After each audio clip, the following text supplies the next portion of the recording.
fact, trauma is the catalyst to fear-based thinking.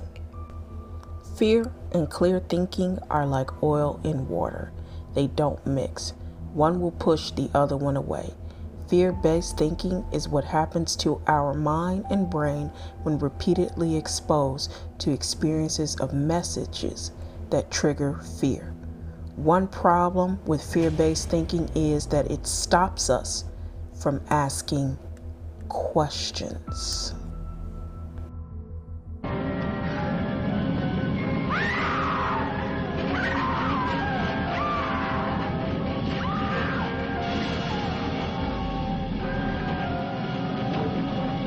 Traumas over time affects the amygdala located in the limbic system of the brain. As mentioned in previous videos, when you think of amygdala, you want to think of fear.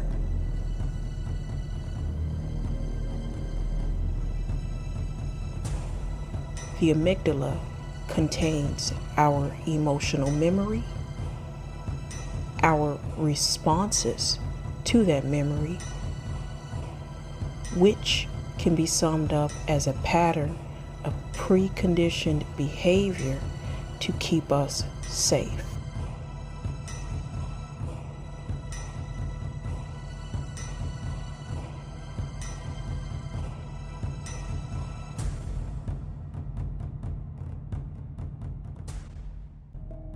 This preconditioned behavior is considered the fight or flight response.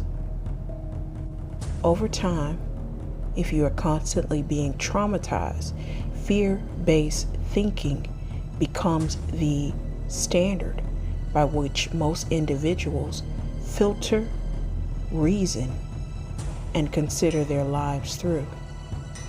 The only way to work through fear-based thinking is to recognize when your traumas are being triggered and to recognize, accept without shame how it happened,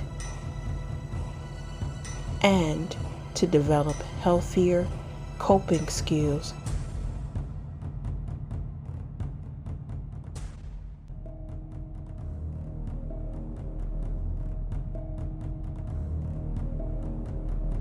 Fear-based thinking stops us from asking questions. As I have reiterated, over the last 60 plus days, we have been over-bombarded with messages of fear, sickness, death, threats. Now, we even have to contend with nature attacking us. Nothing short of a psyops of programs constantly being repetitively imposed on our psyches. Many people may not realize that they have just been triggered into fear-based thinking, so that they may not ask questions, but only turn around and ask themselves, what can I do to stop this feeling? Which is a dangerous precedence, simply because when you begin to only look at a potential solution to a problem that you don't fully understand, you relinquish your right to evaluate if the solution provided is in fact a formidable, useful, helpful solution.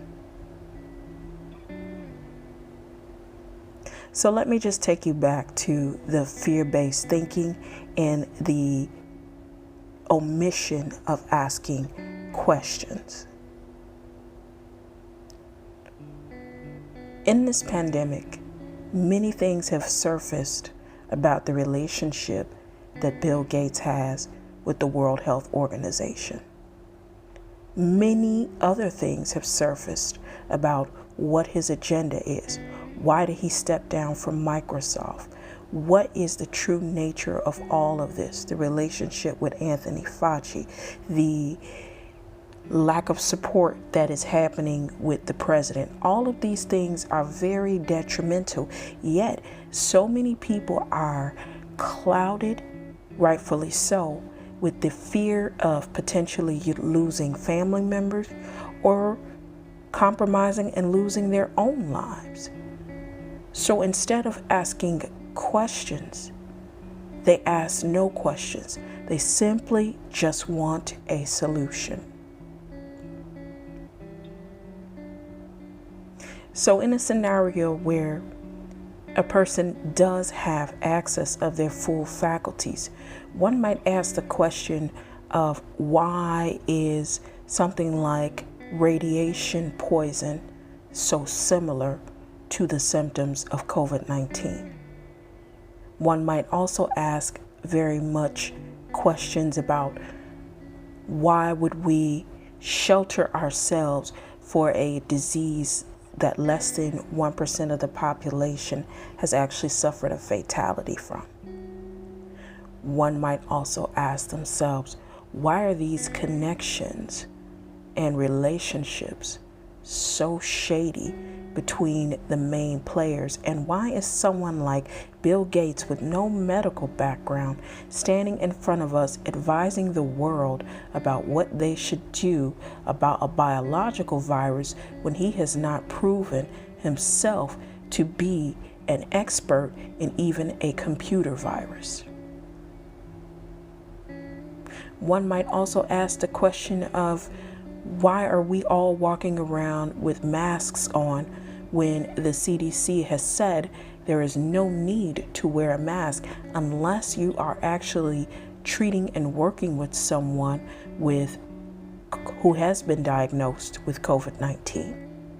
It has become a psyops of complete ridiculousness and overreaction. And these overreactions are not just safety precautions. These overreactions could be completely costly and put people in the position to make themselves more susceptible to the disease. However, people have abandoned logic, thought, reason, detail, and gone on with the widely accepted, socially accepted thought process as it relates to protecting yourself from COVID-19.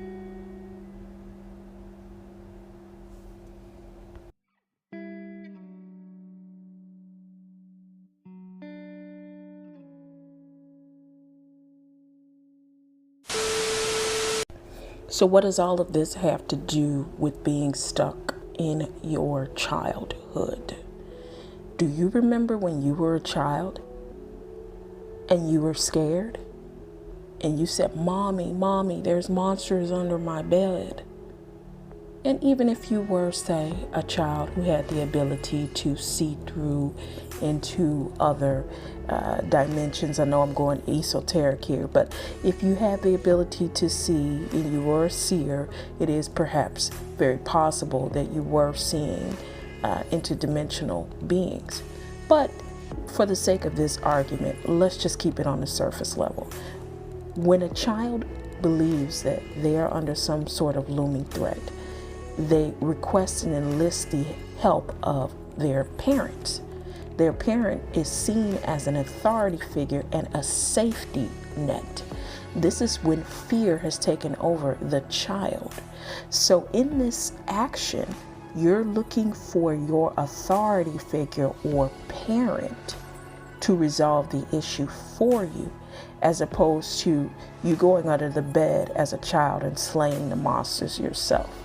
So in our adulthood, when we are faced with a certain level of trauma and it's triggered into our fear-based thinking, we are triggered into our inner child.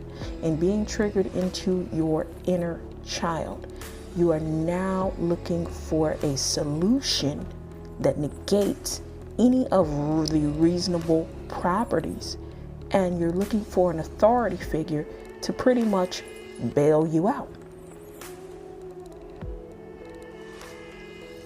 In bailing you out, the only formidable solution, a vaccine, because that is what has been repeatedly and hypnotically broadcasted on the news as the only solution for this particular problem for the last 3 months. That being said, many of the adults who have been triggered into their fear-based thinking now only see one solution, one narrow-minded solution, which could prove to be to their detriment.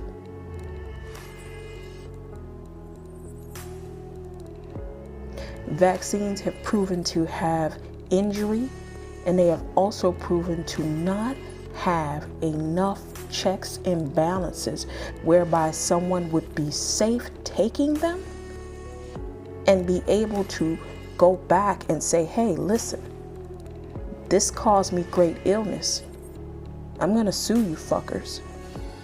But in this particular scenario, you can't do that, because most vaccines have protections whereby the average consumer cannot go back and then say, hey, this hurt me or hurt a family member.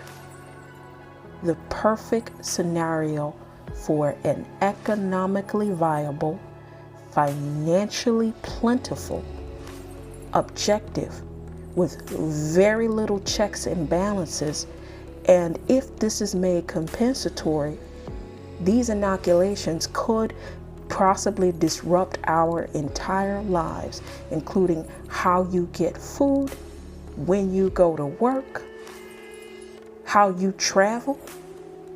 All of these things are not adding up to opportunities for individuals to be able to cover their asses. I know what you're trying to do. I'm trying to free your mind, Neo, but I can only show you the door. You're the one that has to walk through it. One of the more difficult aspects of this is recognizing that a lot of the patterns and responses to fear were created and unaddressed in our childhood. So as adults now, we have predetermined responses to fear and being overwhelmed and hypnotically seduced into a fear-based thinking. So as an adult, you now have to sit back and truly evaluate if your responses are rooted in fear. But there is a trick to this, because many adults are now ridden with also pride and ego. The more rigid people become with their ego traps, the more that their fear-based thinking will be a certain thing. But because of the layer of pride, because they have now given themselves such a pedestal title, or they feel that these material things have washed away their past vulnerabilities, then they are more reluctant to name themselves as one being in a fear-based mentality and assert that even in their incorrectness or their inaccuracy of what to do in a situation like this, they are still correct, because their past, or rather things that worked out for them favorably in the past, is the credentials needed, and all the credentials needed to showcase that they are indeed correct in their analysis. They are indeed not in their inner childhood. They are indeed not operating in fear-based thinking. And unfortunately, they will be the ones who will potentially be the most difficult ones to help them see the error in their thinking. Also, in addition to that, those will be the ones that will be easily compromised as more pressure, because believe you me, there will be more pressure.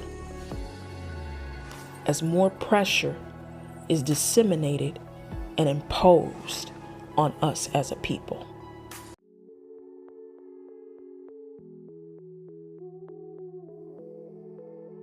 I have linked an exercise in my description from one of the classes that I offered earlier this year. An important aspect to self-revolution and healing and understanding your trauma triggers is knowing whether or not you have a truly toxic self-perception. This is Twilight saying peace, healing, love yourself, and inject yourself with self-love.